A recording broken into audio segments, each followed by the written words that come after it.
NoSpinNewsSource.com. You may be frustrated sometimes with the pace of change. I'm frustrated too sometimes. But you know where I stand. You know what I believe. You know I tell the truth.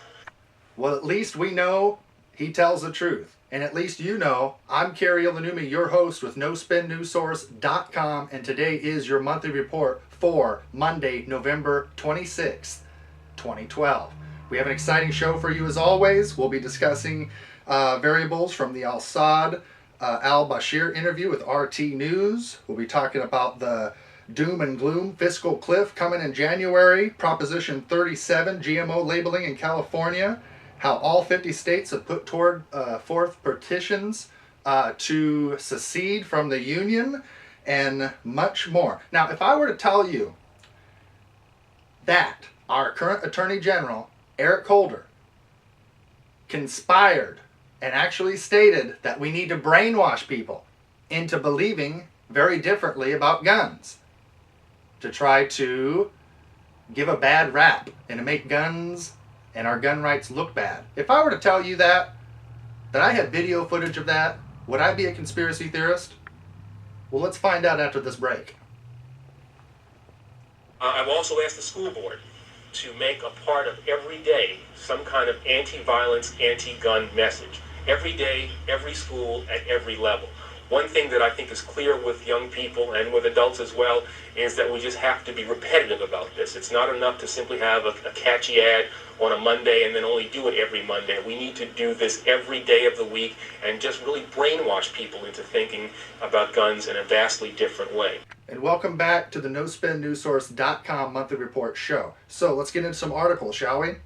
Well, we have Montana state lawmaker Jerry O'Neill is asking to be paid in gold due to his lack of faith and trust in what would be the U.S. dollar, as he feels that this is a fiat currency and is unconstitutional.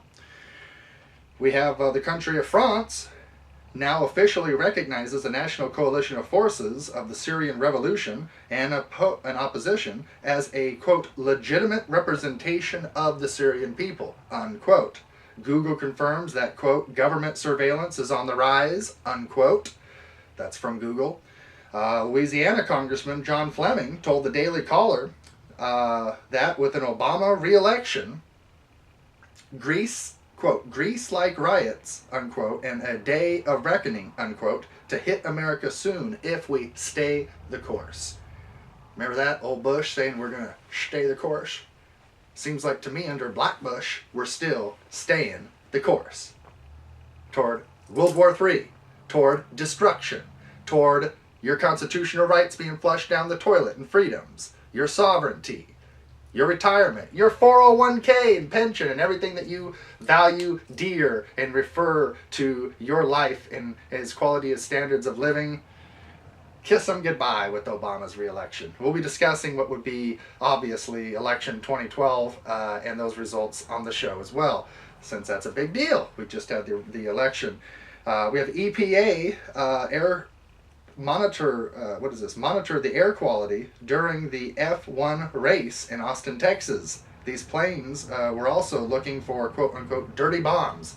So they had planes up there flying around making sure there wasn't too much bad fumes being exuded from the Formula One racetrack in Austin, Texas. So it's amazing just how far and deep government wants to go into yours and my own life because they say that they care, they are concerned. Aren't they always concerned? I know every time someone comes up to my house and wants to be concerned about how my dog is supposedly being treated, that's the excuse. I've had people come up to my door and say because they were concerned this or that. A lady came by not too long ago, a Japanese lady, and almost got her hand bit off, and then she understood why the dog is on a chain. Anyway, kind of funny. So, companies all across the nation announcing major layoffs due to tax increases when Obamacare takes effect in early 2013. President and CEO of Washington Federal, which is the biggest bank in Washington State, is Roy M. Whitehead. He's the CEO and president.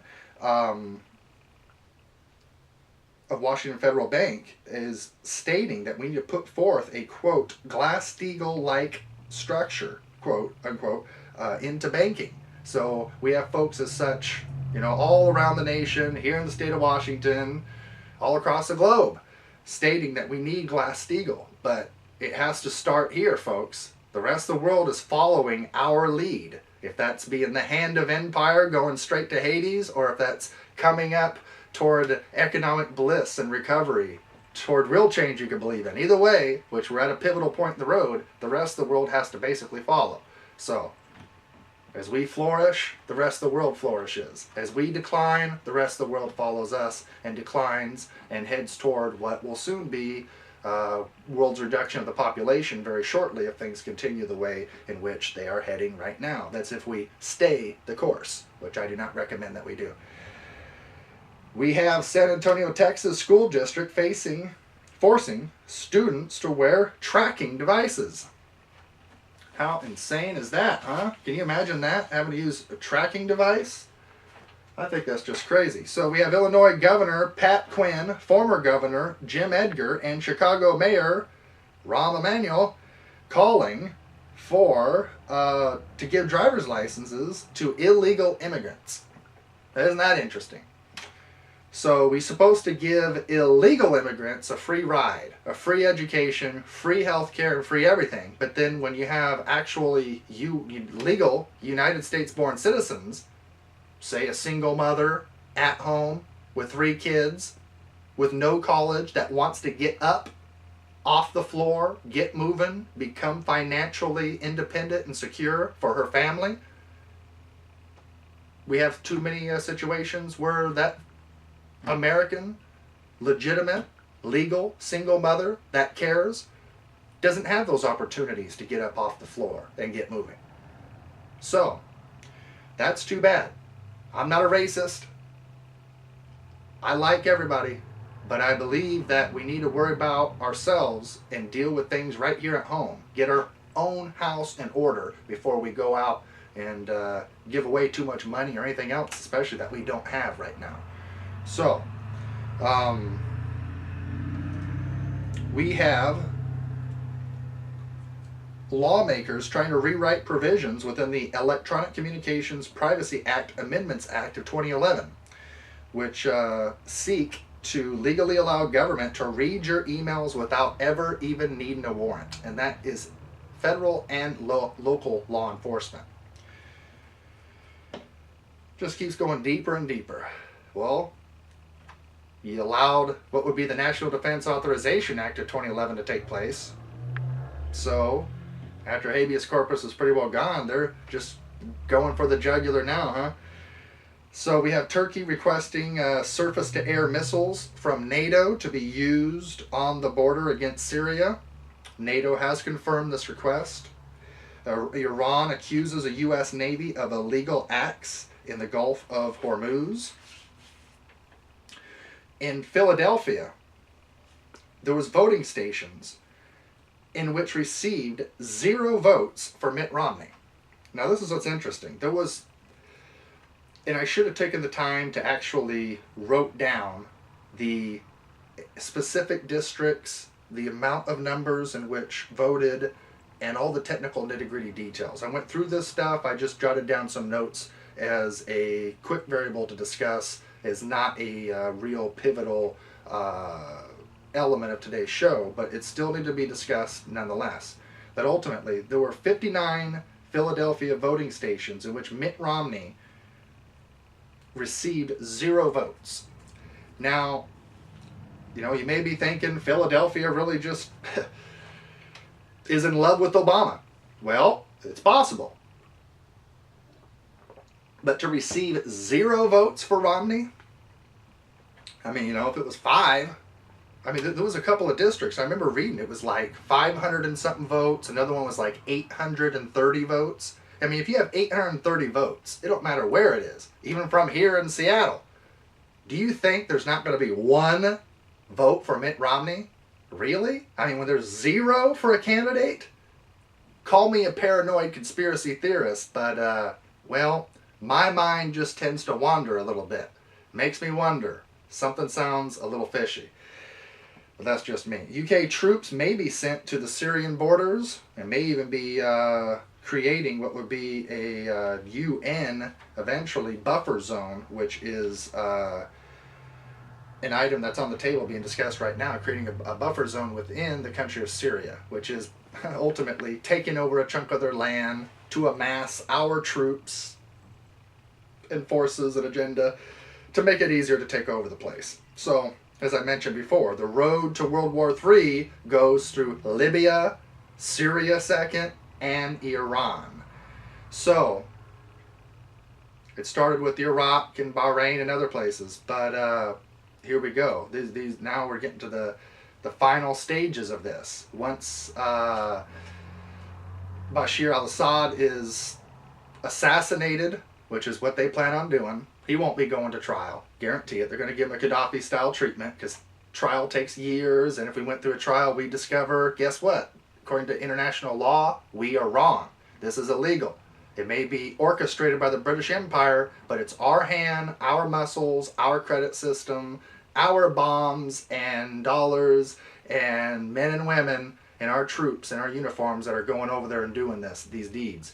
So we're the assholes in the long run that's going to pay the bill for this, as unfortunate as that is. So, and that it really is unfortunate in an interesting conundrum and a predicament, that's for sure. Microsoft-owned Skype released personal account information of a suspected teenage criminal to a Texas-based intelligence firm prior to acquiring a judge's signature on a warrant. So you see where things are going? Now it's getting to the point where if a corporation or investigator or this or that pops up and says, I want some information, or a cop pops up and says, I want some information. A lot of companies these days don't care if you have a warrant or not. They just want to be left alone and be on the right side of history or something, or what they believe is, and so they're just giving up information and whatnot. It's too bad, folks, because our citizens are really becoming very demoralized, and we are. I remember a few years ago, if you were an actor, if you were somebody, a big shot, someone going somewhere, success story, trying out for the Olympics, and you had a chance, people valued you. People looked up to you. They looked at you as successful. Now I'm seeing a whole bunch of things changing. Now some of the people, you know, in the past, ultimately, and as people that I've seen, a lot of people are resenting success. They're hating people who are successful, who are going somewhere, who are still fighting and trying, doing something for themselves and their families. And it's interesting. I guess the old saying says, misery loves company.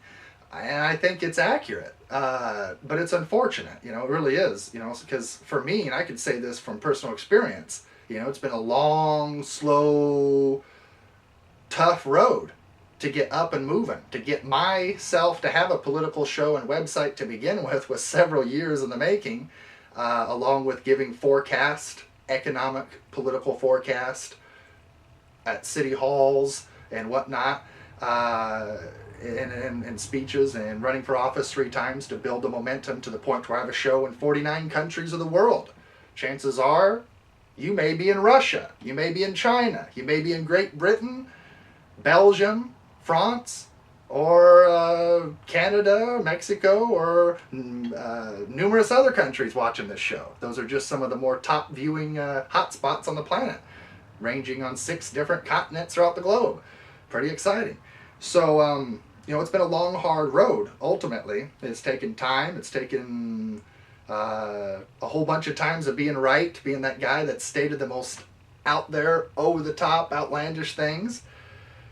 And then after so many times of being right, then you have people saying, hey, if we can't beat them, you know how they work. They join you. So what's funny is, for me, many of the people who were on my side, my first run for office, 2007, for city councils, 10 days into being barely 24 years old, that ultimately some of the folks that were my biggest supporters and were with me back then are some of the people who resent me the most now, as they were surprised that Kari's still going with it and actually accomplishing something, because back then most folks didn't see this happening. And then as well, on the flip side of it, many of the folks, such as downtown at City Hall, Well, now these people are getting doors for me, giving me 2 thumbs up, and open to hearing what I have to say more than ever. So some of the folks that were my biggest impediments, that were biggest obstacles, some of those folks that said, I'll never vote for Kari Ilonummi,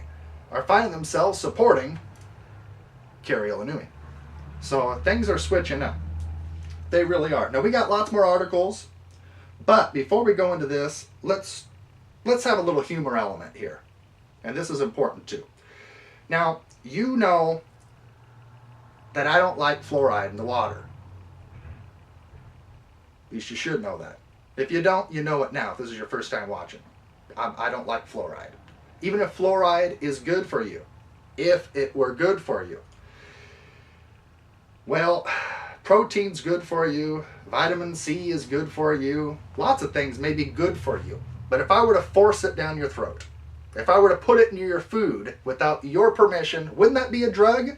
Wouldn't I be drugging you? Even if my heart is set upon healing you in your poor rotting teeth.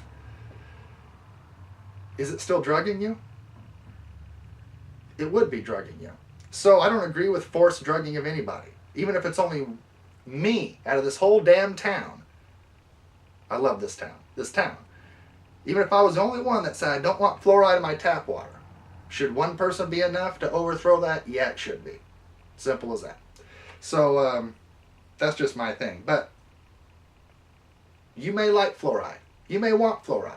So, you can either take this as a joke if you agree with me, or if you like fluoride, then you need to buy yourself, that's right, a big dose and a whole case of Fluoride Soda. Check out Fluoride Soda. Introducing Fluoride Soda, scientifically formulated with 1,000 times the fluoride of your tap water. It's guaranteed to fry so many brain cells that you'll say, I just don't give a crap anymore. And that's a state of ultimate bliss. Plus, it's sexy to be stupid. Harvard researchers have confirmed that fluoride dumbs you down. But what they didn't tell you is that it also makes you too cool for school. I was never popular at school until I began drinking Fluoride Soda. Now I'm fucking out and more popular than ever. And for those who want to slim down while you dumb down, we've got Diet Fluoride Soda. With extra aspartame combined with the fluoride to hammer your face harder than an ex-wife with a hard liquor hangover. But wait, there's more. Need more energy to power through your awesome day as a blissful fluoride drinker? You need Monster Diet Fluoride Soda, formulated with 10 times the caffeine of any other drink on the market. Between the caffeine, the aspartame, and the fluoride, you'll be riding a rocket ship of chemically enhanced coolness all day long. But hold on! In the next 30 days, we will be introducing the world's first Monster Chemo Diet Fluoride Soda. With a full therapeutic dose of brain-frying chemotherapy, this soda packs more chemicals into one can than a trailer park meth lab.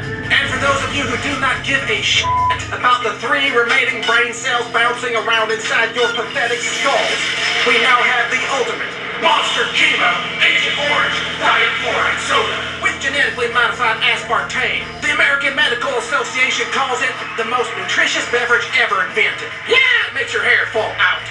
But you won't even care because all your cognitive functions are instantly burned out, rendering you completely unconscious but still able to vote.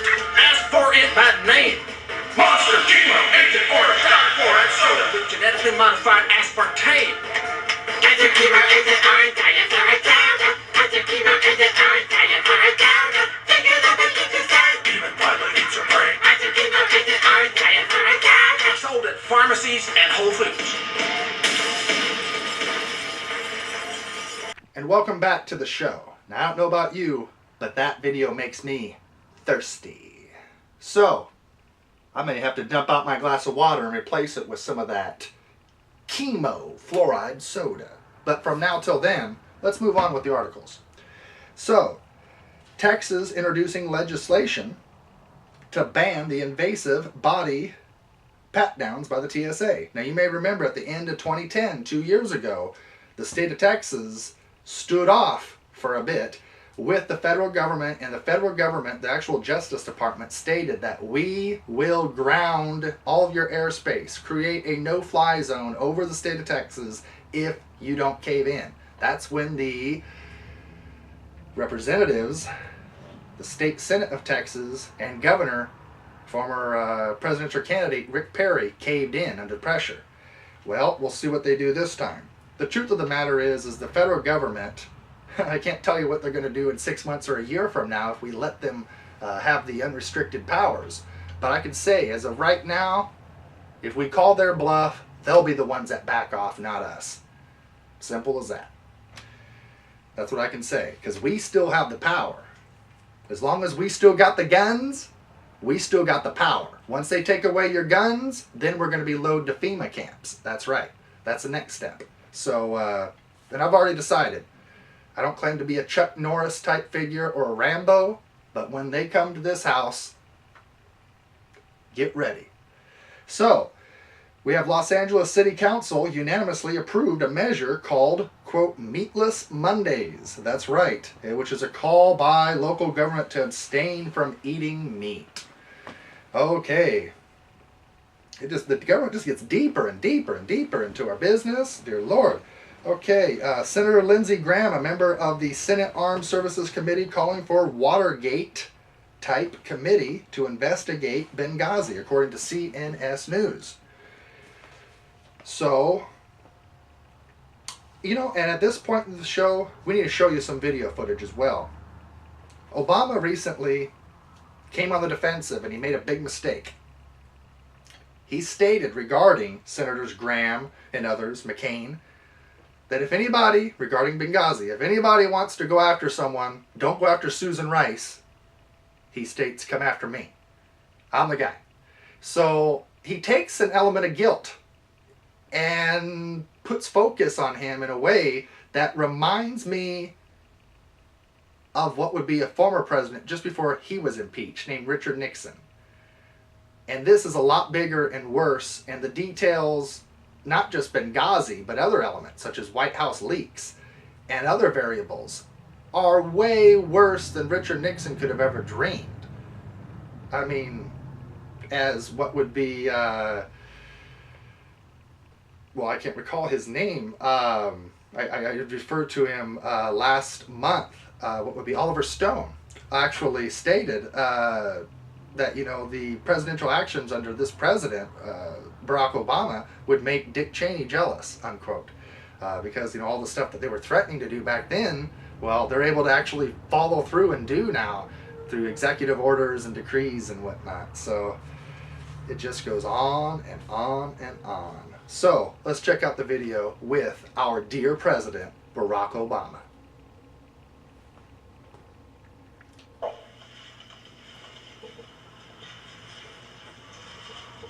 Thank you, Mr. President. Senator John McCain and Senator Lindsey Graham both said today that they want to have Watergate-style hearings on the attack on the U.S. consulate in Benghazi, and said that if you nominate Susan Rice to be Secretary of State, they will do everything in their power to block her nomination. As Senator Graham said, he simply doesn't trust Ambassador Rice after what she said about Benghazi. I'd like your reaction to that, and would those threats deter you from making a nomination like that? Well, first of all, I'm not going to comment at this point on various nominations that I'll put forward to fill out my cabinet for the second term. Those are things that are still being discussed. But let me say specifically about Susan Rice. She has done exemplary work.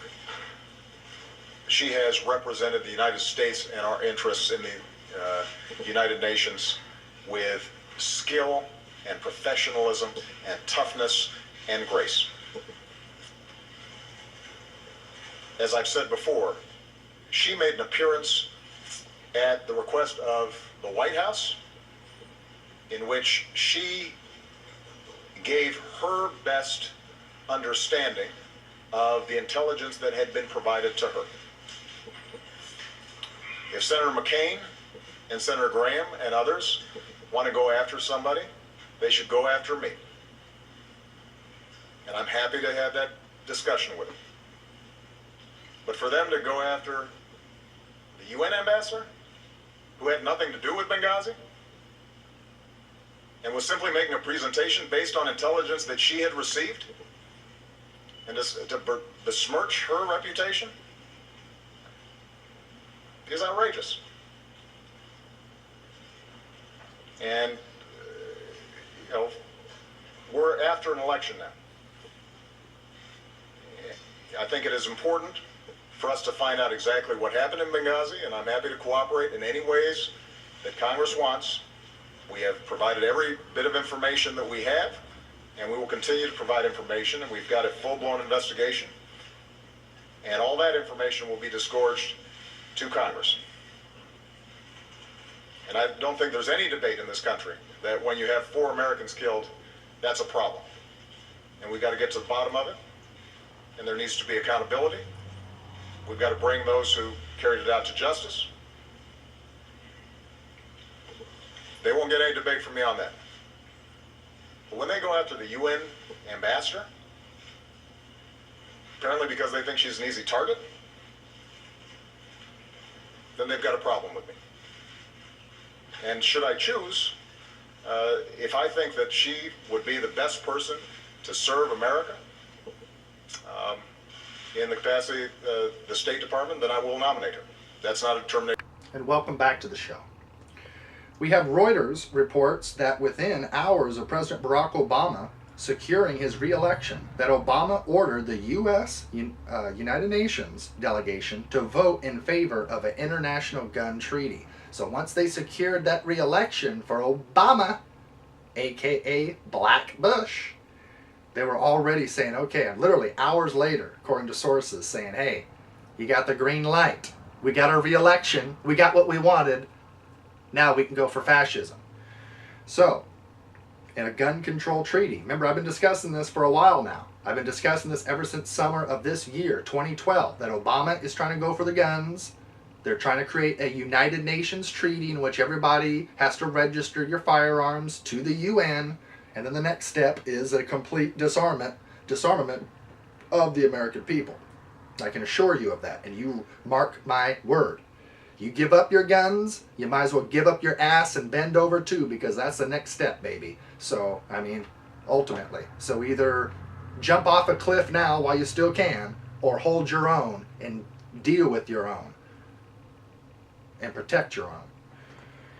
So, Boeing announces big layoffs in Defense Division.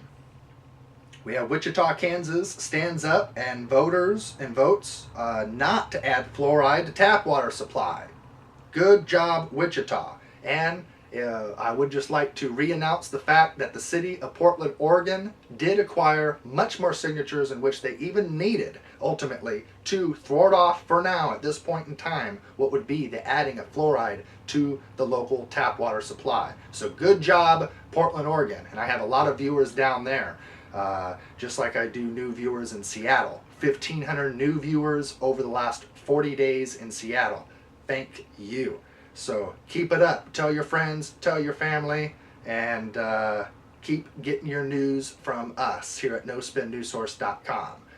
As Virginia says, it's raw news. That's right. Kind of like raw milk. It's raw news. There's no corporations. There's nobody funneling money to me that I have to call and ask them, can I talk about the TSA on my show? Is it okay if I talk about Obama on my show? Can I talk about Mitt Romney? I don't ask nobody.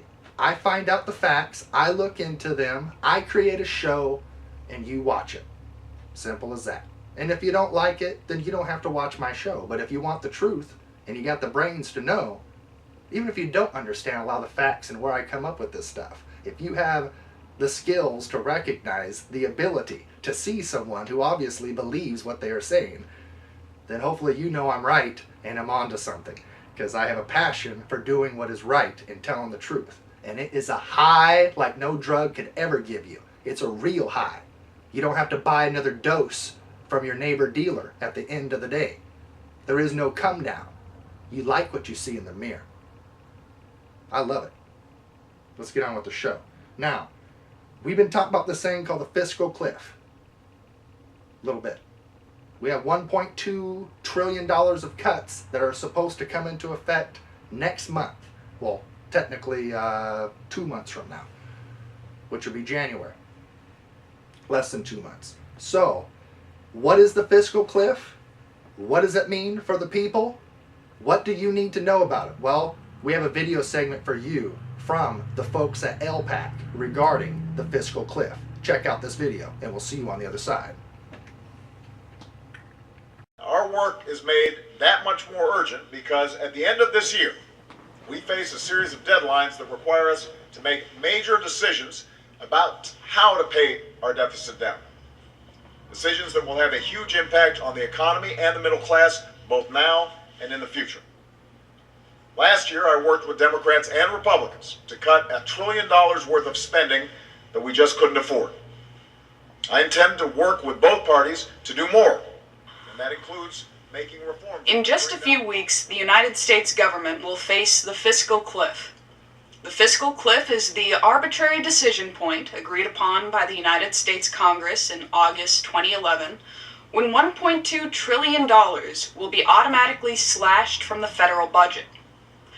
According to economists, politicians, and those who believe them, putting the congressional authority of Article 1, Section 8 on cruise control will not only reduce the federal deficit, but also reduce employment by at least 2 million people, reduce the overall economy by 0.5%, and reduce the funding to over 1,000 government programs. But after all, we learned from the presidential campaign that the U.S. economy and the federal budget should be handled like a business. And when debts and expenses get too high, you cut costs, lay off some workers and their health care coverage, and work toward the bottom line.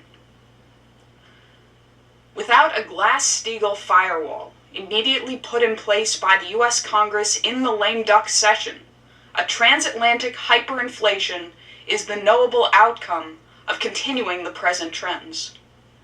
Now, at present, Western and Central Continental Europe is in the process of dying. That is, if the trend and policy trends which are established in the Euro area, so-called, in Europe, are allowed to continue, the area will die. These former nations, and I say former nations, Portugal, a former nation, Spain, a former nation, France, a former nation, Germany, a former nation, Italy, a former nation, Greece, a former nation, and so forth. These nations, or former nations, are now faced with distress at an unbelievable rate of acceleration of inflation, which is going to cause mass death unless it's stopped. We face a similar situation in the United States, but different. We face a similar situation in much of the world. Protests ignited again in Greece last Wednesday as 80,000 protesters rallied outside the Parliament building in Athens, hundreds of them hurling gasoline bombs and chunks of marble at police, as a coalition government narrowly passed another austerity bill worth $17 billion in cuts and tax increases over the next 2 years. Those austerity measures are what has been demanded as the penitence Greece owes to its creditors to make the latest installment of the $240 billion rescue seem worthwhile for holding together the European Monetary Union for another short spell. But wait, shouldn't Greece be prospering? Under the business model, the Greek government is doing everything correctly. They're doing what the Troika demands, and who knows economics better than the European Commission, the ECB, and the IMF? Greece is trying to look like a good investment by cutting expenses, bolstering the appearance of the solvency of the euro, and making those tough decisions that will satisfy creditors and increase confidence and normality in the markets. Of course, if the Troika approach and the business theory works, then Greece doesn't have 1/4 of their population unemployed. They're not in their 5th year of depression with no projections of recovery. And the recent IMF projection of a 5 to 10% decrease in Greek life expectancy due to austerity simply isn't true. The theory wouldn't allow it.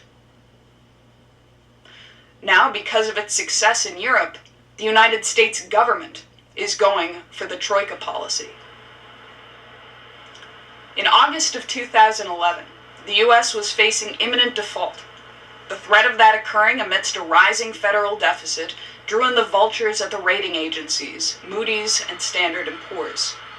Both houses of Congress were warned, if you fail to raise the debt ceiling and cut the federal deficit, U.S. debt will be downgraded.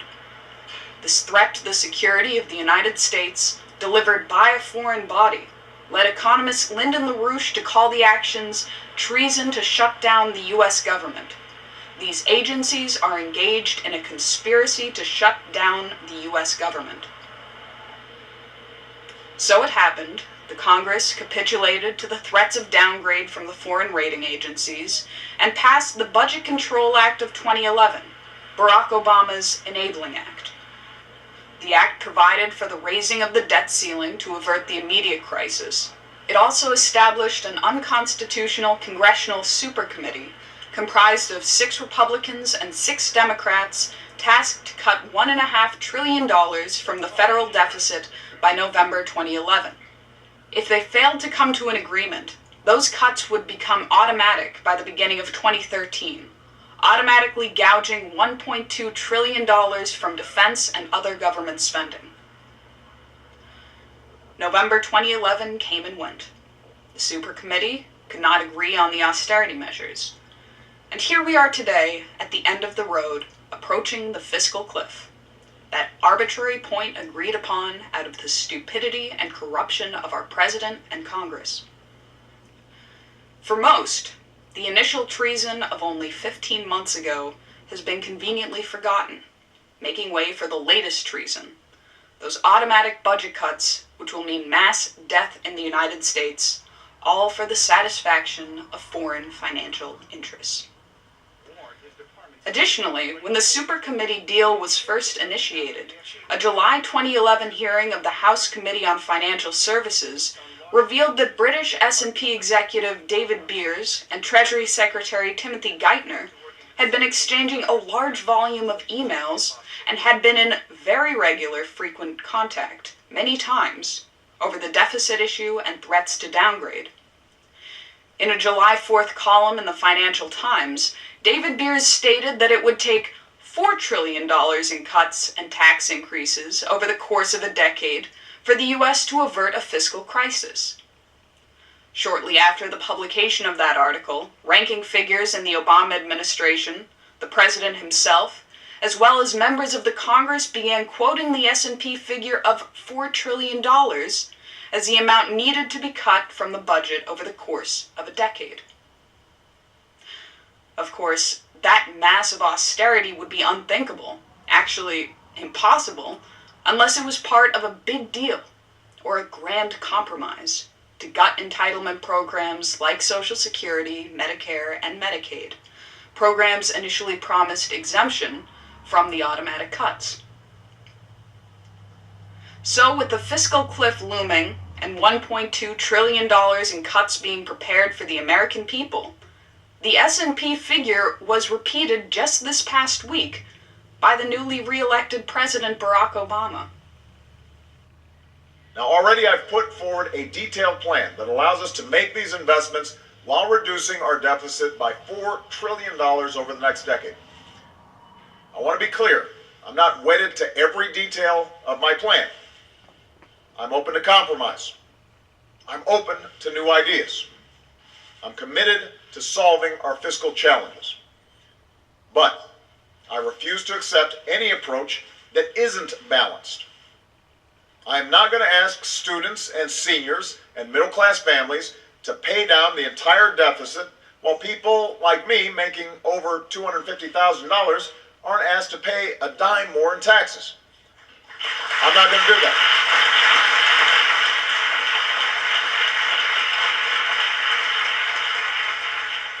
What took place in Germany in 1923 was the rule, not the exception, of how a hyperinflationary crash occurs, with a collapse in production, on top of a mounting deficit and massive austerity. The foreign demand that the debt be paid down had no relation to the continued existence of the nation, but it was honored. Today there is no imminent military threat facing the United States if we were to cancel those debt obligations that could only be paid through radical austerity. With the presidential elections now finally over, there's a renewed momentum for reinstating a Glass-Steagall firewall between our nation's true obligations and those obligations imposed upon us artificially. There's an incoming freshman class in the Congress with a faction which was elected explicitly on the platform of restoring Glass-Steagall. That is the current best option and the first requirement for saving the nation. Hello and welcome back. And that is the Fiscal Cliff. Let's don't drive the car off the cliff. As a matter of fact, that reminds me, today's quote of the day pertains to this.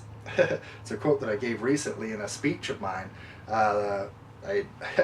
It wasn't really a speech, I was just kind of giving a rant and discussing, and I came up with this, and the people in the room really liked it, so I got to give this back to you. Ultimately, that, with how we have been going downhill, economically and otherwise. We see the economy blowing out, we see demoralization in America, we see war on the rise under a so-called peace president. What a damn joke. This and that and the other. And how we're going. My quote I mentioned, I said it's like putting on a blindfold and driving the car, unquote. Now, you would have had to been there when I initially stated this to really be able to grasp the totality of the circumstances and to find it somewhat humorous, as real as it was under the circumstances. I wasn't trying to be humorous, but people couldn't help for laughing, and I couldn't help for kind of cracking up laughing with them afterward, because it's just such a real statement. I mean, would you ever put on the blindfold at midnight, start the car, and take off down the highway? Would you do that? No, right? Doesn't that sound clinically insane? Wouldn't you have to be like Obama or something? Wouldn't you have to be like nuts to do that? Yeah, you probably would. Most people wouldn't do that. And so that's the point. Most people also wouldn't walk into a lion's den. Most people wouldn't put a 45 to their head and pull the trigger to see if it's loaded or not. Most people wouldn't, eat a little cube out of the rat poison box to see if it really is real rat poison. It's kind of like that. Most people wouldn't do those things. So why would we be doing a lot of the stuff that we're doing? Why are we getting rid of the Constitution? Why are we integrating into the United Nations? Why is sovereignty almost no more? Why do we have preemptive nuclear strike options on the books? Why are we on the brink of not just economic collapse, hyperinflation, starvation, but also potentially a thermonuclear World War III? Those are the questions. Well, let me show you this. It's not from government doing their job. It's not from government doing their job, and it's not from the constituents, the people, being aware and doing their job as well. So, remember, Obama is a reflection of the rot within the culture of the United States.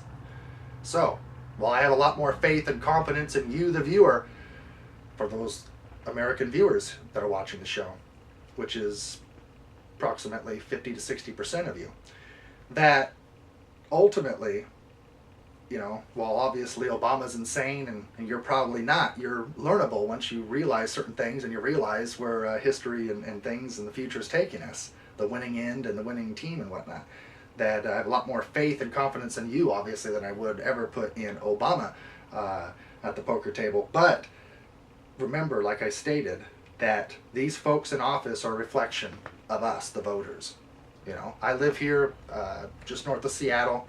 We have a congressman named Rick Larson. He called me in on the 22nd of June to advise him on how to do his job, which he hasn't did one single thing that I told him to do, by the way. So he was smart enough to call me in and to listen to what I had to say. He didn't have the fortitude and nerve endings where it counts to actually follow through and to do it. But he's going to pay for that. And not because I said it. It's going to be because the constituents and the people, step by step, are demanding it. And I see that across the nation. And I warned him as well, as I forecasted a landslide victory, one more term for him, which was this last election 2 weeks ago, as I forecasted that. about 3 weeks ago now, that ultimately I did also forecast that this will be his last re-election. So, the folks around here need 2 more years of Larson. They've had 12 years of the policies of Bush and Obama, and apparently they need 2 more years of Rick Larson, Bush, and Obama to really get it. But they'll get it in 2 more years, those of us that are still around. So, anyway, we have gun sales soaring after Obama's re-election. We have Portland, Oregon, as I mentioned earlier, regarding the signatures that it needed to thwart off the current city vote, which I was present at, ultimately, at the speeches in early September in Portland, Oregon. I spoke at, actually. I was the last person to go on the record. I was on vacation. Went down there, I was on vacation, seeing friends, having fun, and this is and that, and enjoying a wonderful trip. It was the best trip of my summer. I love the city of Portland. The people down there are great. Oregon, I just get along real well down there. The people love my politics, and the show's taken off pretty quickly in that area and whatnot. We even have what would be a mayor down in what would be Oregon that's a follower on Twitter and whatnot as well. So, but they received nearly double the signatures that they needed. They acquired approximately, I think it was 40, I want to say 41,000 signatures, approximately 40,000 signatures, and they needed like 22,000 or something like that. I don't have the exact numbers in front of me. I apologize about that. But anyway, so, it is amazing. Back to the fluoride element, the city of Portland is definitely not in love with the idea of adding fluoride to their water. Many people don't like politics, but they don't feel comfortable being forced drugged. Even ones that believe fluoride's good, some of those folks are still, for the sake of us, that don't want it, feel that it is just troublesome. Attorney General Eric Holder is expected to resign very shortly. Very shortly. We'll see what happens with that. But there's just so much dirt from Fast and Furious, and the list goes on and on. Yeah, he's pretty much out the door. Senator Rand Paul calls for a path to citizenship for illegals. Now that's kind of funny too, because Senator Rand Paul is kind of heading back a little bit toward middle grounds, or toward a easier place politically, perhaps. Who knows? He seems like a bit of an opportunistic person. He's did a lot of good for the nation already. Senator Rand Paul has. His father has done wonderful things. Congressman Ron Paul, over the years of leadership and things that they have provided, but they have also failed the nation as well, as I've mentioned in my past reports and whatnot lately as well. Hillary Clinton can't testify last week on Benghazi because she had plans to go to a wine tasting event with friends in Australia. Sounds like people are just trying to get out of the way so they don't have to perhaps go to prison if they say the wrong things. We have 1.7 million residents in the state of Ohio who are currently receiving food stamps. And they should be expecting what would be a reduction of approximately $50 a month in their food stamps. If you remember the last monthly report show, we have the woman who is very emphatic and supportive of Obama re-election because she has her Obama phone. He got me a phone, and he's going to do more. Remember that? That's what she said on the October show. She was right. Obama got her a phone, and he's going to do more. That's right. He's going to do more. Not more for you. He's going to do more to take away the things in which you sense is being dear. So, I wonder if that lady is so delighted now to have given her vote to Obama, knowing that the price of food is skyrocketing, getting ready to skyrocket even more, and the benefits that she relies upon to eat are going down.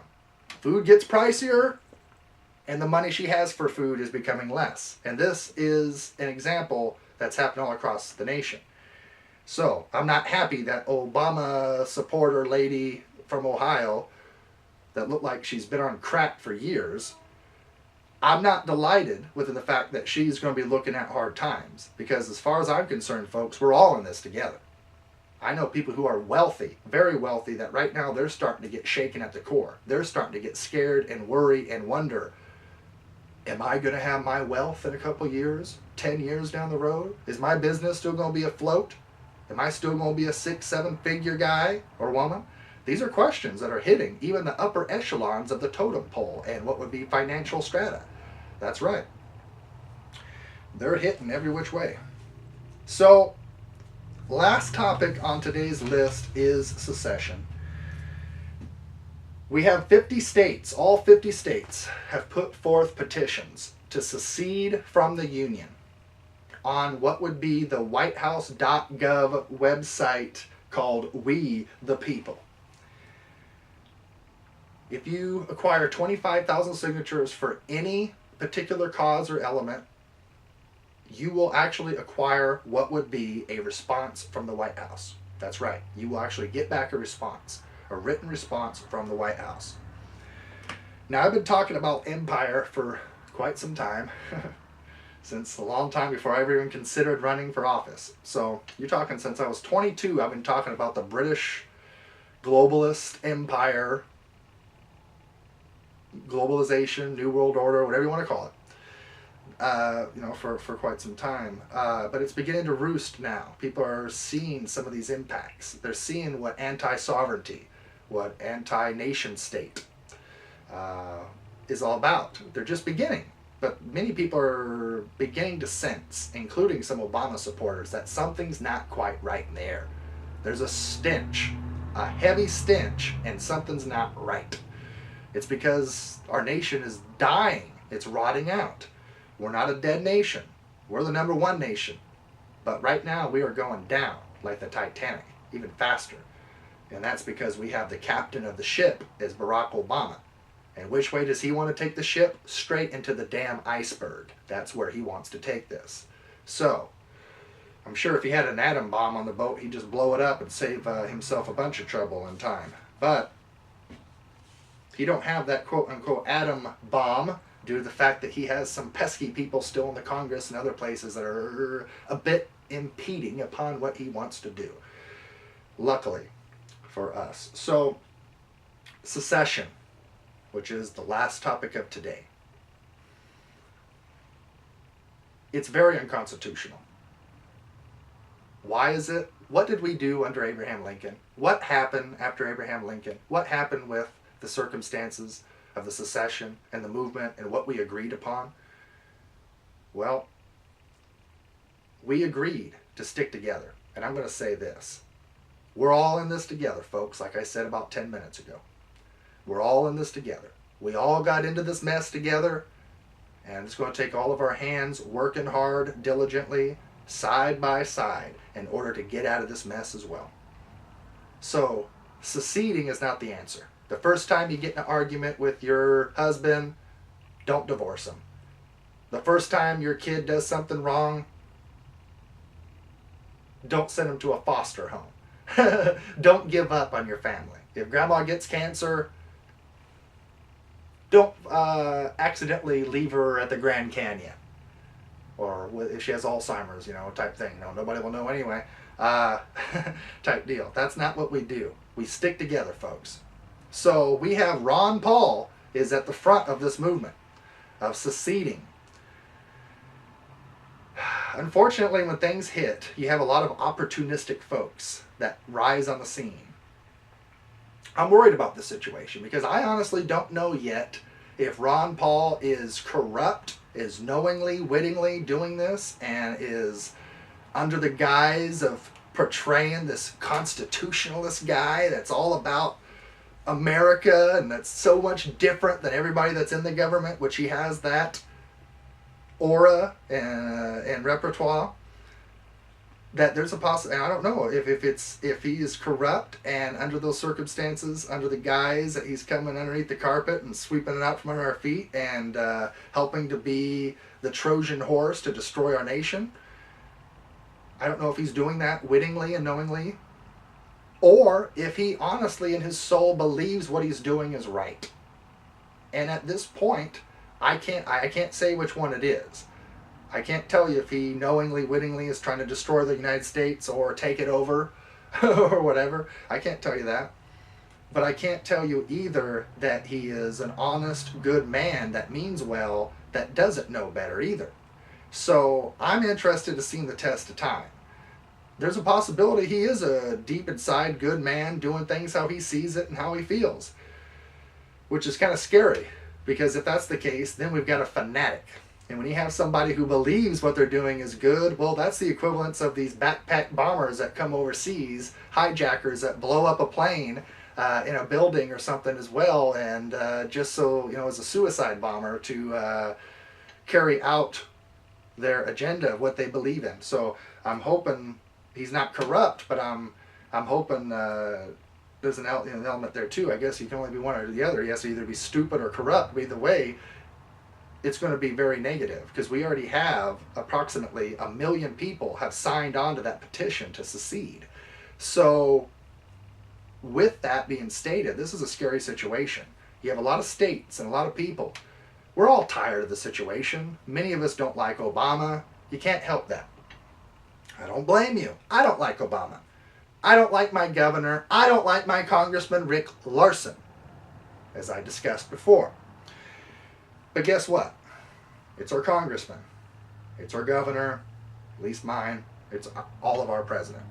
We have to deal with this. It's our dirty garbage and laundry. We put it there, now we have to deal with this. That's why I recommend to impeach him. That'd be the proper, legal, moral, justified way to deal with the situation. And it would have some positive ramifications. The rest of the world would begin to trust us and support us if they see that we hold our own accountable. Not just everybody else's own accountable when they supposedly violate the rights of their citizens. So, secession is a bad thing, folks. This is a different time we live in, but we don't want to give up. We don't want to toss in the towel. That's not an option. That is not an option. I want to get that through your head now. So, think about it. People are saying we can secede, all these states can secede, we overthrow the oligarchy banking apparatus that's hijacked our nation, and then all the states are going to put back this power and reform and create a real constitution of the 21st century instilled within the principles of the 1776 doctrine. That's a pipe dream, folks. You think that we could break into 50 states, become 50 presidents? Some of those presidents are going to become dictators, and they're going to just relinquish their powers and give it up once they've got it? They're just going to give it up and go back to a presidential system? Do you think that? Well, if you do, you're smoking something a lot harder than medical marijuana. And I want to say, by the way, marijuana, not just for medicinal, but also for the usage of anybody, what would be that is an adult human being, has now become legal in the state of Washington along with Colorado. That's another aspect. So I don't really discuss what would be drugs or usage so much on the show, but it's to the point now when the citizens of the state of Washington are saying, okay, we don't care if you're smoking it for medicinal. At this point, we don't care if you're smoking it for fun.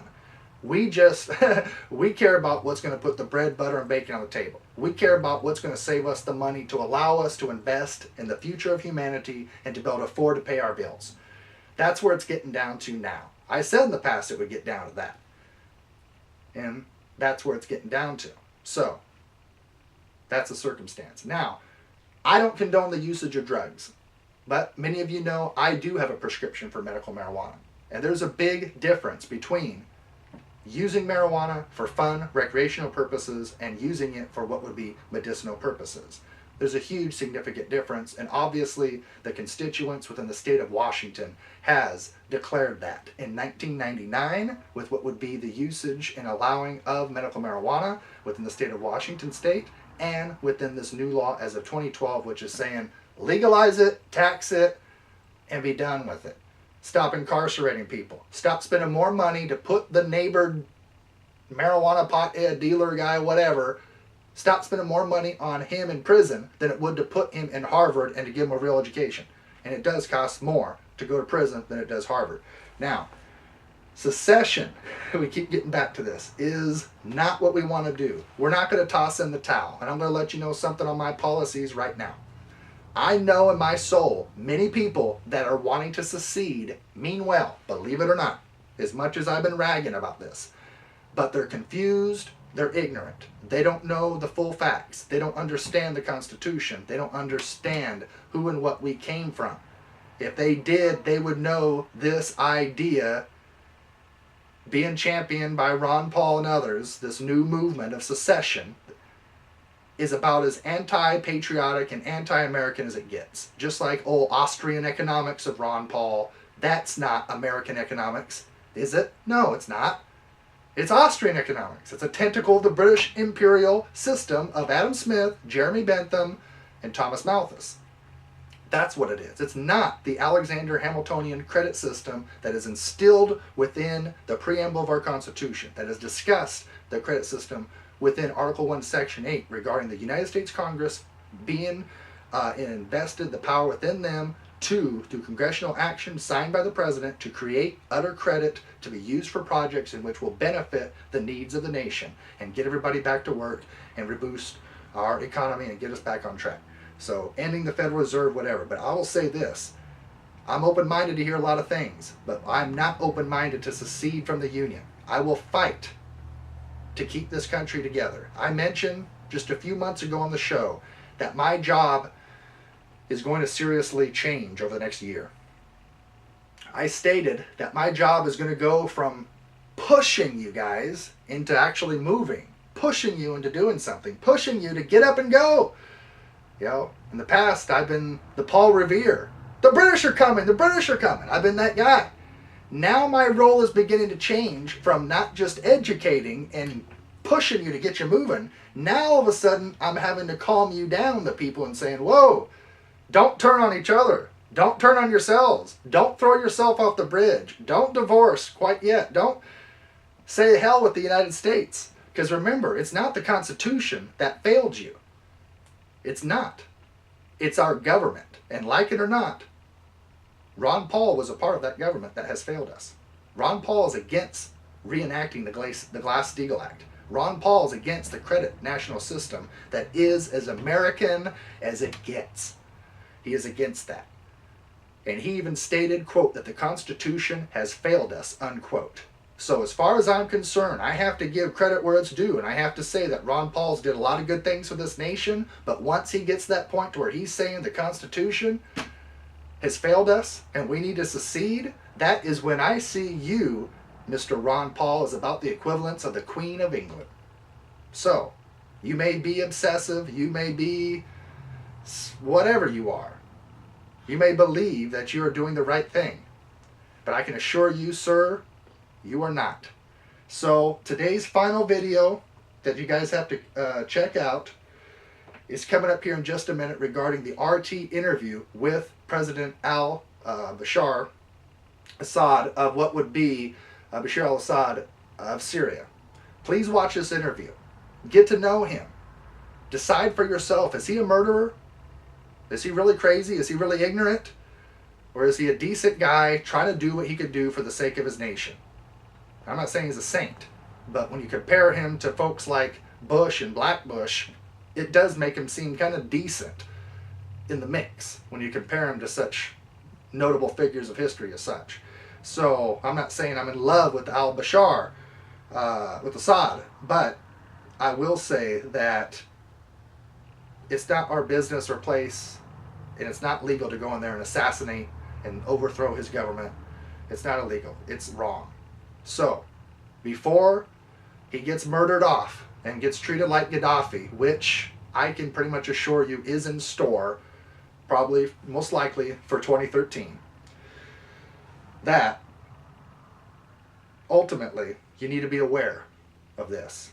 So just in case, if we still continue and go through these next phases and steps, al-Bashir, Assad gets assassinated, gets treated like Gaddafi, we go into Iran and we're dealing with a World War III element, that you will understand what brought us to that point. Now, I'm Kari Ilonummi. This is a nospennewssource.com monthly report for November 2012. I'll be back with you guys next month, an explosive show for the final show before 2012 ends. I'm excited about this whole Mayan calendar thing, and I'm excited to move past it because as far as I'm concerned, we've got a lot of living to do. If we go through a polar shift or anything else, humans are all over the place and in outer space, and somebody up there has a vested interest in us. So we're going to continue to survive because we are survivors. The dinosaurs died off, but we're here to stay. I'm nospennewssource.com, Kari Ilonummi, your host, signing off. Check out this video, and we will see you next month. Thank you. President Bashar al-Assad of Syria, thank you very much for talking to RT today. You're most welcome in Damascus. So, many people were convinced a year ago that you would make it this far. But yet again, we're sitting in a newly renovated presidential palace and recording this interview. Who exactly is your enemy at this point? My enemy is terrorism, the instability in Syria. This is our enemy. It's not about people. It's not about persons. The whole issue is not about me staying or leaving. It's about the country being safe or not. So this is the enemy that we've been fighting as Syrians. I've been here for the last 2 days, and I had a chance to talk to a couple of people from Damascus. Some of them say that whether you stay or go doesn't really matter at this point anymore. What do you say to that? I think for the president to stay or to leave is a popular issue. It's not a personal issue. And the only way to define this term precisely through the ballot boxes.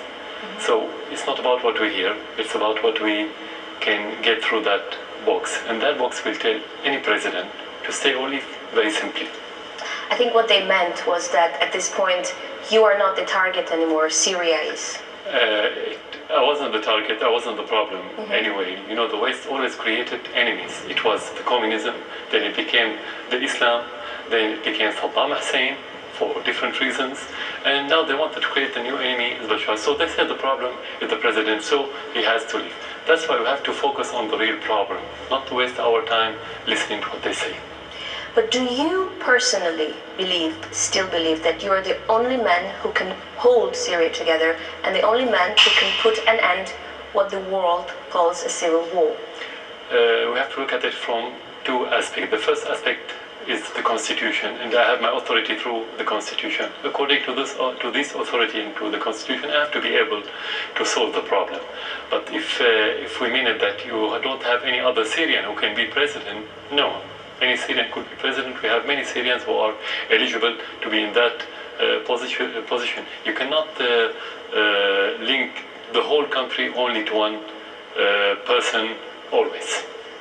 But you're fighting for your country. Do you believe that you are the man who can put end to the conflict and restore peace? I have to be the man who can do that, and I hope so. I have, but it's not about the power of the president. It's about the whole society. I have to be precise about this. The president cannot do anything without institutions and without support of the people. So the fight now is not the president's fight, it's Syrians' fight. Every Syrian is involved in defending his country now. It is, and a lot of civilians are dying as well in fighting. So if you were to win this war, how would you reconcile with your people after everything that has happened? Let's be, again, more precise. The problem is not between me and the people. I don't have a problem with the people, because the United States is against me, the West is against me, many Arab countries, including Turkey, which is not Arab, of course, against me. And if the Syrian people are against me, how can I be here? They're not against you. They're not against you. If the whole world, or let's say a big part of the world, including your people against you, are you a Superman? You're just a human being. So that's not logical. So it's not about reconciling with the people. And it's not about reconciliation between the Syrian and the Syrian. You don't have civil war. It's about terrorism and support coming from abroad to support terrorists to destabilize Syria. This is our war. You still don't believe it's a civil war? Because I know that there's a lot of, except for terrorism, which everyone believes takes place in Syria, there's also a lot of confession-based strife. For example, we all heard about the mother who has two sons. One son is fighting for the government forces, another one is fighting for the rebel forces. How is this not a civil war? You have division, but division doesn't mean civil war. It's completely different. Civil war should be based on ethnical problem or sectarian problem. Sometimes you may have sectarian or political tension, and tension doesn't mean problem. So if you have division in the same family or in a bigger tribe or whatever, or in the same city, it doesn't mean civil war. This is completely different, and that's normal. You should expect that. When I asked about reconciling with your people, this is what I meant. I've heard you say on many different occasions that the only thing you care about is what Syrian people think of you and what Syrian people feel towards you and whether you should be a president or not. Aren't you afraid that at the end of the day, because there's been so much damage done to the country, that they won't care about the truth, but they will just blame you? Yeah, this is a hypothetical question because what the people think is the right thing. So what they think, we have to ask them. But I don't have this information right now. So again, I'm not afraid about what they think about me. I'm afraid about my country. We have to be focused on that. Okay. You know, for years, there has been so many stories about almighty Syrian army, omnipotent Syrian secret services. But then we see that, you know, the government forces aren't able to crush the enemy like people expected it would. And we see terrorist attacks take place in the middle of Damascus almost every day. Were there myths about the Syrian army and about the strong Syrian secret services? Usually when you have army, when you have secret intelligence, the things should focus on external enemy, not internal enemy. Even if you have internal enemy like terrorism, you have society that could help you, at least not to provide the terrorists with incubator. In that case, it's a new kind. We have a new kind of war. Terrorism through proxies, either Syrians living in Syria or foreigner fighters coming from abroad. So it's a new style of war. This is first. So you have to adapt with this new style. It takes time. It's not easy. Okay. And to say this is easy as a normal or let's say traditional or regular war, no. It's much more difficult. Second, the support that they've been had, that's been offered to those terrorists in every aspect, armaments, money, political, is unprecedented. So you have to expect that it's going to be tough war and difficult war. You don't expect a small country like Syria to defeat all those countries that have been fighting us through proxies just in days or weeks. Yeah, because when you look at it, I mean, on one hand, you have one leader with the army. He tells his army, go straight, go left, go right, and the army obeys. On the other hand, you have fractions of terrorists who have no one to unify them, no unified strategy to fight you. So how does that really happen when it comes to fighting each other? This is another aspect of the problem, that those terrorists fighting from within the cities. In the cities you have civilians. When you fight this kind of terrorists, you have to be aware that you should do the minimum damage to the infrastructure and minimum damage to the civilians, because you have civilians and you have to fight. You cannot leave terrorists just killing and destroying. So this is the difficulty in these kinds of war. You know, the infrastructure, military infrastructure, economy is suffering. It's almost as if like Syria is going to fall into decay very soon, and the time is against you. In your opinion, how much time do you need to crush the enemy? You cannot answer that question because no one claimed that he had the answer about when to end the war, unless we have the answer when they're going to stop smuggling foreign fighters from different part of this world, especially the Middle East and the Islamic world, and when they're going to stop sending armaments to those terrorists. If they stop, this is where I can answer you. I can tell you in weeks you can finish everything. It's not a big problem. But as long as you have continuous supply in men and armaments and everything else and logistics, it's going to be long-term war. And also when you think about it, you have 4,000 kilometers of loosely controlled borders, so you have your enemy that can at any time cross over Jordan or Turkey, rearm, get medical care, and come back to fight you. Exactly. How exactly Actually, you deal with no country in the world can seal the border. Sometimes they use this word, which is not correct. Even the United States cannot seal its border with Mexico, for example. Maybe the same for Russia, which is a big country. So no country can seal the border. You can only have better situation on the border when you have good relation with your neighbors. Something that we don't have, at least with Turkey now. Turkey's support more than any other country, the smuggling of armaments and terrorists. Can I ask you something? I've been in Turkey recently, and people there are actually very worried that war will happen between Syria and Turkey. Do you think a war with Turkey is a realistic scenario? Rationally, no, I don't think in that regard, for two reasons. The war needs public support, and the majority of the Turkish people don't need this war. So I don't think any rational official would think about going against the will of the public in his country. The same for the Syrian people. So it's not the conflict or the difference is not between the Syrian people and the Turkish people. It's about the government and the official, between our official and their official because of their politics. So I don't see any war between Syria and Turkey in the horizon. When is the last time you spoke to Erdogan, and how did the talk end? May 2011, after he won the elections. So you just congratulated him? Yeah, just and that was the last time? It was the last time. Who is shelling Turkey? The government forces or the rebels? In order to find the answer, you need a joint committee between the two armies in order to know who shall who. Because on the borders you have a lot of terrorists who have mortars, so they can do the same. Mm-hmm. You have to go investigate the bomb itself, the place, and so on. And that didn't happen. We asked the Turks, the Turkish government, to have this committee. They refused. So you cannot have the answer. But when you have these terrorists on your border, you don't exclude them from doing so, because the Syrian army doesn't have any order to shell the Turkish land, because we don't find any interest in this, and we don't have any enmity with the Turkish people. We consider them as brothers, so why to do it?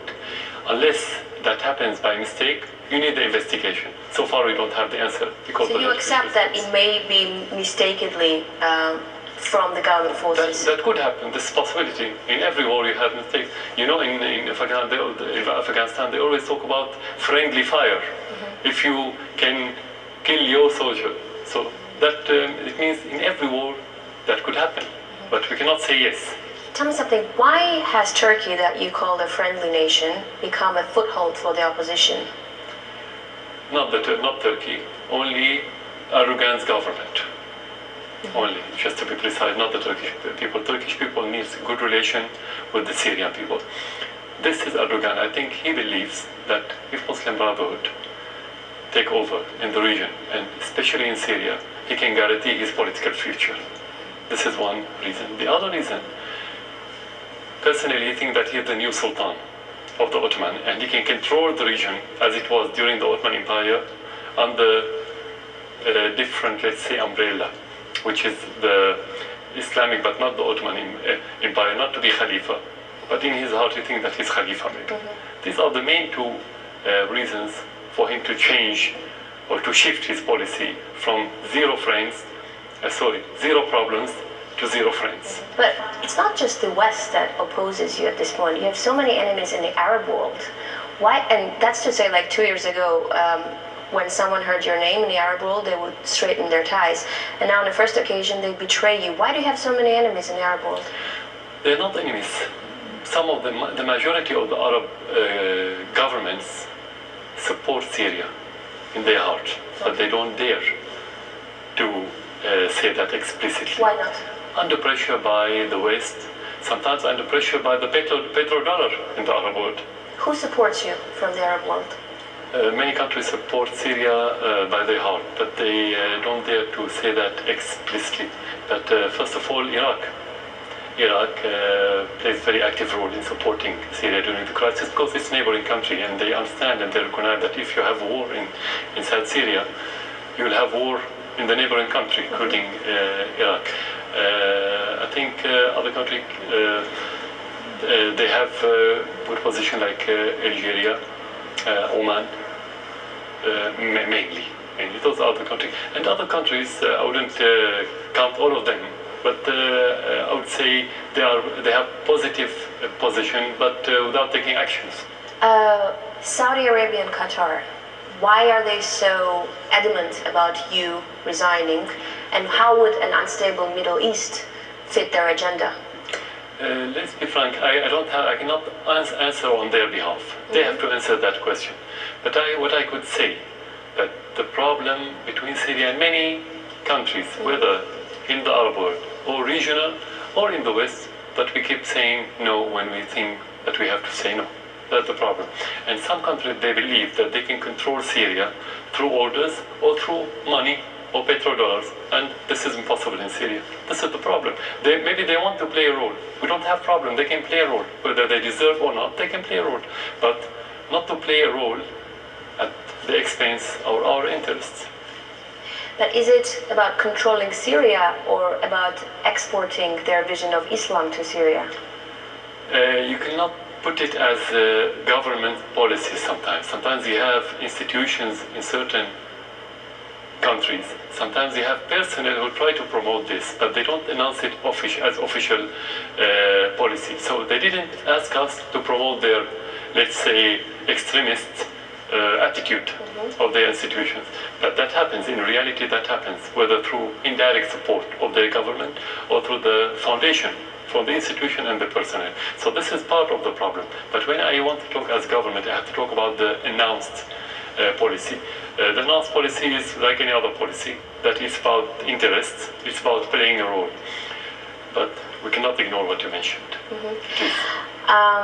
Iran, which is a very close ally, also exposed to economic sanctions, also facing a threat of military invasion. If you were faced with an option, cut ties with Iran in exchange of peace in your country, would you go for it? There's no contradiction. I don't have this contradicting option. Why? Because we had good relation with Iran since '79 till today, and it's getting better every day. But at the same time, we are moving toward the peace, and we had peace process, we had peace negotiations. Iran wasn't a factor against peace. So this is misinformation they try to promote in the West. But if we need peace, we don't have to have good relation with Iran. There's no relation. It's completely two different subjects. Iran supported Syria, supported our cause, the cause of the occupied land, and we have to support them in their cause.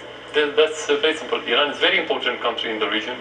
If we are looking for stability, we need good relation with Iran. You cannot talk about stability while you have bad relation with Iran, with Turkey, with your neighbors, and so on. This is it. Do you have any information that the Western intelligence are financing rebel fighters here in Syria? No, so far what we know that they are offering the knowledge support of the terrorists through Turkey, sometimes in Lebanon, mainly. But we have the other intelligence, not the Western, in the region. Some of them are very active, more active than the Western, under the supervision of the Western intelligence.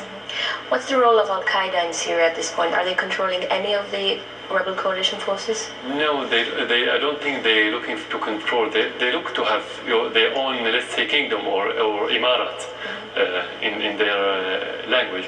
But mainly now they try to scare the people through explosion, assassination, suicide bombers, things like this, to push the people toward desperation and to accept them as a reality. So they go step by step, but their final aim is to have this, let's say, Islamic emirate in Syria, where they can promote their own ideology in the rest of the world.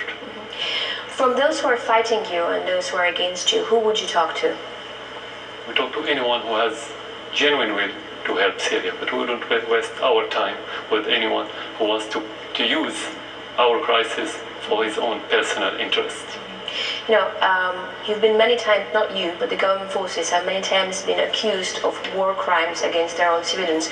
Do you accept that the government forces have committed war crimes against their own civilians? We are fighting terrorism. We are implementing our constitution by protecting the Syrian people. Let's go back to what happened in Russia more than a decade ago. You faced the terrorism in Chechen and other places. They attack people in theaters, schools, and so on. And the army in Russia protected the people. Would you call it war crime? No, you wouldn't. A few days ago, Amnesty International recognized the crime that was committed a few days ago when they captured soldiers and executed them. And the Human Rights Watch recognized more than once about the crimes of those terrorist groups, and it was described a few days ago as war crime. This is the first point. The second point, if you have army that committed crime against its people, this is devoid of logic, because the Syrian army is made up of Syrian people.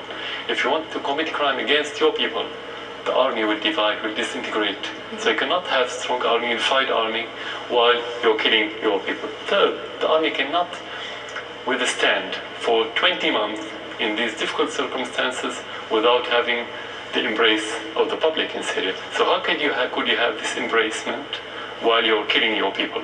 This is contradiction. So this is the answer. When is the last time you've spoken to a Western leader? Before the crisis. It was before the crisis. Before the crisis. Were there any time at which they tried to give you conditions that if you left the post of presidency, then there will be peace in Syria, or no? No, with me directly, no. But whether they propose that directly or indirectly, it's a matter of sovereignty. Only the Syrian people will talk about this. Whoever talk about this in the media, in a statement, directly or indirectly, has no meaning and has no weight in Syria. So, no. But do you even have a choice? Because from what it seems from the outside, even if you wanted to go, you wouldn't have anywhere to go. Exactly. Where would you go if you wanted to leave? To Syria. I would go from Syria to Syria. This is the only place where we can live. I'm not puppet. I wasn't made by the West to go to the West or to any other country. I'm Syrian. I'm made in Syria, and I have to live in Syria and die in Syria. Do you think that at this point there could be talks or diplomacy, or we've reached a stage where only the army can do the thing? I always believe in diplomacy. I always believe, and I always believe in dialogue, even with people who doesn't understand, who doesn't believe in dialogue. You have to keep trying. Whether you succeeded or not, I think we always have partial success. You have to look for this partial success before you achieve the complete success. But you have to be realistic. You don't think that only dialogue can make you achieve something, because those people who commit these acts, there are two kinds. One of them doesn't believe in dialogue, especially the extremists. And you have the outlaws who've been convicted by the court years ago before the crisis, and their natural enemy is the government, because they're going to be detained if you had normal situation, let's say. The other part of them is the people who is being supplied by the outside, and they can only be committed to the people or to the governments who pay them the money and supply them with armament. They don't have choice, they don't have decision, they don't own their own decision. So you have to be realistic. And you have the third part of the people, whether he's militants or politicians, who can accept the dialogue. That's why we've been in this dialogue for months now, even with militants. And many of them gave up their armaments and they went back to their normal life. Do you think a foreign invasion is imminent? I think the price of this invasion, if it's happened, is going too big, more than the whole world can afford. Because if you have problem in Syria, and we are this last stronghold of secularism and stability in the region, and coexistence, let's say, it will have a domino effect that will affect the world from the Atlantic to the Pacific. And the implication of the rest on the rest of the world.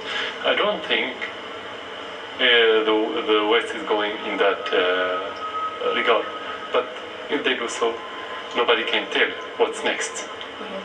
Mr. President, do you blame yourself for anything? Normally, you have to find mistakes. You do it with every decision. Otherwise, you're not a human. What's your biggest mistake? I don't remember, to be frank now. But I always, even before taking the decision, I have to consider that part of it will be wrong. But you cannot tell about your mistake now. Sometimes, especially during crisis, you don't see what's right and wrong until you overcome the situation that you are in. So I wouldn't be objective to talk about mistakes now, because you're still in the middle of the... So you don't have regrets yet? Not now, as it. When everything is clear, you can talk about your mistake, but you definitely have mistakes. That's, If today was 15th of March 2011, that's when the protests started to escalate and grow, what would you do differently? What I would do what I did. Exactly the same. 15th of March, exactly the same. To ask the different parties to have dialogue, and to stand against the terrorists, because that's how it started. It didn't start as marches. The cover was, the umbrella was marches, but within those marches you had militants who started shooting the civilians and the army at the same time. Maybe on the tactical level you could have done something different, but as president you're not tactical. You always take the decision on strategic level, which is different. President al-Assad, how do you see yourself in 10 years' time? In 10 years, through my country, I cannot see myself. I can see my country in 10 years' time. This is where I can see myself. More do you see yourself in Syria? Definitely. I have to be in Syria. It's not about the position. I don't see myself whether president or not. That's not my interest. I could see myself in this country, safe country, stable country, more prosperous country. President Bashar al-Assad of Syria, thank you for talking to our team. Thank you for coming to Syria again. And showing up for your next flight at the airport and being handed a device, a little bracelet, that would serve as your boarding pass. It would track your lost luggage. And it would also shock you with the same power as a taser if you get out of line. Well, a top official with the Department of Homeland Security has expressed interest in these so-called safety bracelets. So is this really the future of air travel? NoSpinNewsSource.com